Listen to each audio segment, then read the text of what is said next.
Jangan lupa like, komen, dan subscribe channel YouTube TVRI Bengkulu, serta nyalakan lonceng notifikasinya.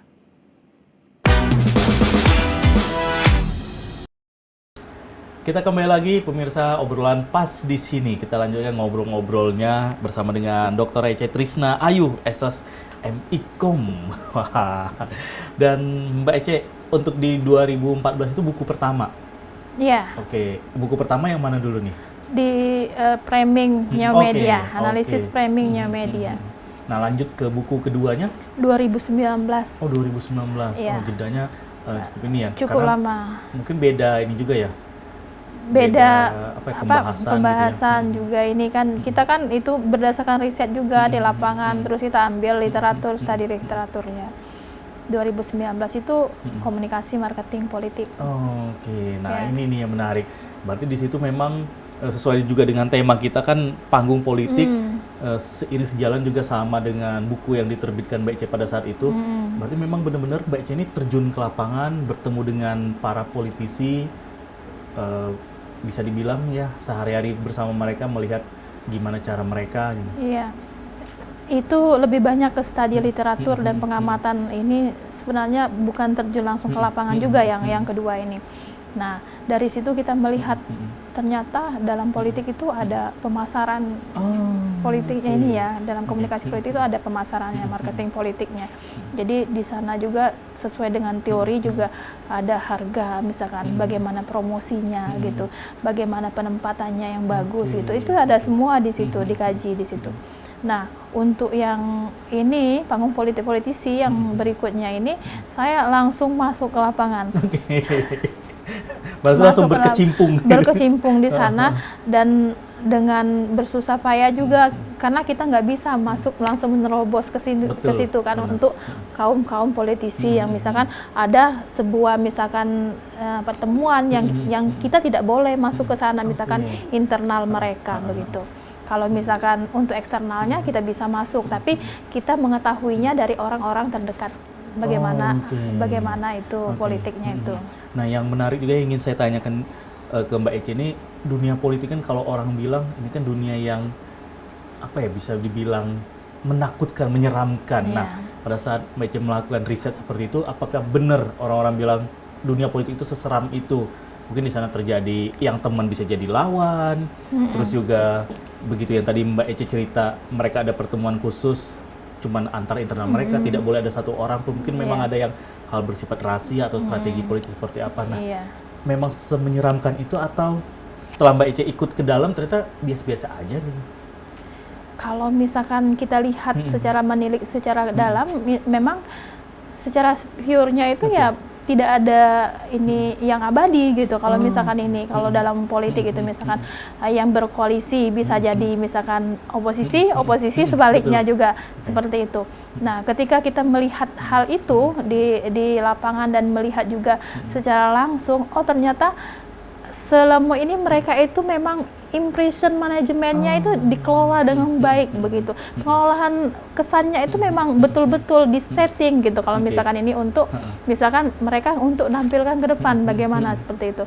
Nah, berikutnya kalau misalkan ini kita kan dalam hal ini dalam misalkan mereka ketika mereka berkampanye ada janji politik ini di situ kan, misalkan ini dalam kampanye juga ada misalkan kampanye legislatif itu ada bagaimana monolog dan dialognya. Kalau misalkan yang dijalankan menurut saya ketemunya di lapangan itu yang jalankan kebanyakan itu monolognya, misalkan seperti itu kan, lebih legislatif itu lebih menekankan kepada untuk kepentingan, bukan kepentingan masyarakat atau rakyat atau khalayak, akan tetapi lebih ke untuk kepentingan pribadi, utusan partai atau misalkan mereka perwakilan yang lainnya begitu.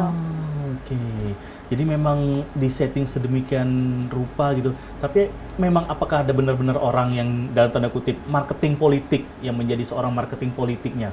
Sepengamatan Mbak Ece begitu melakukan riset tersebut.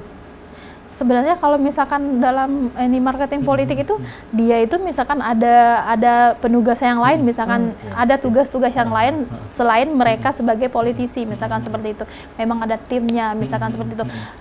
Kalau aktor misalkan ini, kalau misalkan di media sosial, misalkan kita bicara misalkan marketing politik di media sosial, mereka ada tim memang mengolah, bagaimana mengolah ini. Apa yang mereka misalkan platform apa yang mereka gunakan, misalkan Instagram kah atau Facebook kah, TikTok kah, mereka memang ada timnya selain mereka sendiri yang langsung muncul seperti itu.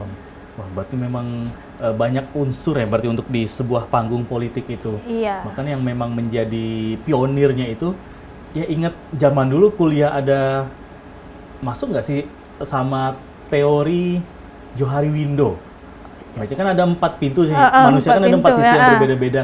Nah, sama nggak seorang politisi itu, mereka di satu sisi mereka jadi A, positif, di sisi lain mungkin ada sisi gelapnya gitu. Terus pada saat di keluarga juga sisi seperti apa? Iya. Itu masuk ke perilaku dalam ini ya, perilaku sosial mereka. Kalau misalkan itu, kalau menurut Johari Window itu kan 4 itu kan ada buta, ada tersembunyi, ada memang ini tertutup, dan memang kita itu memang tidak ini mengetahui apapun itu misalkan. Nah, dalam hal ini ada memang yang dirahasiakan dan tidak boleh kita tahu, misalkan ini bagaimana kita ini mengetahuinya. Kita harus masuk memang betul-betul ke belakang panggung itu, misalkan apalagi misalkan ini dalam hal ini politisi, misalkan kita harus mengetahuinya dari mana, dari yang orang terdekatnya siapa. Asprinya nggak cukup, supir pribadinya juga nggak cukup misalkan, atau orang terdekatnya lagi istrinya. Nah, bisa nggak kita misalkan masuk ke situ sebegitu ininya kalau kita mau ke perilakunya begitu. Tapi kalau kita nampak ke dari luarnya saja ya seperti itu, nanti kita simpulkan berdasarkan teori bagaimana, misalkan ada juga misalkan teori dramaturgi, misalkan panggung depan, panggung belakang begitu. Benar ya.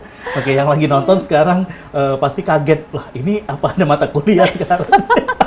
Karena obrolannya seputar tentang teori-teori yang ada di komunikasi, karena komunikasi itu sangat menarik ya. Dari kedipan mata aja kita bisa berkomunikasi. Iya, betul. Dari kedipan mata kita bisa ini. Itu kan merupakan ini dari ekspresi, misalkan ini kedipan pandangan mata saya sebagai antara saya dengan laki-laki, misalkan tentu akan berbeda, misalkan bagaimana ini pandangannya ketika laki-laki sama laki-laki memandang dari matanya, dari ininya, ekspresi dari matanya. Bisa jadi jotos-jotosan kan? Betul. Masih baik kalau kita misalkan ini sama laki-laki, tapi kalau senang gitu.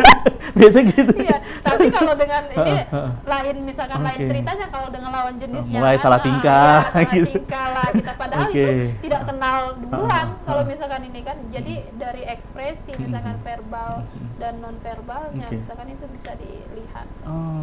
Sangat-sangat menarik sekali ya. Dimana untuk panggung politisi ini kan itu banyak banyak sudut yang bisa dilihat. Iya, banyak sekali sudut yang bisa dilihatnya. Sama dengan ada janji politiknya, betul. ada ekspresi ketika kita misalkan kampanye seperti itu. Ya, kalau misalkan ini kita bikin baleho aja itu ada ini maksud dan tujuannya, misalkan ini. Benar. Bagaimana misalkan foto close up dengan yang fotonya seluruh. Berarti itu semua ada ini ya, Mbak ya, ada yang ilmu-ilmunya, terus juga ada makna-maknanya gitu ya.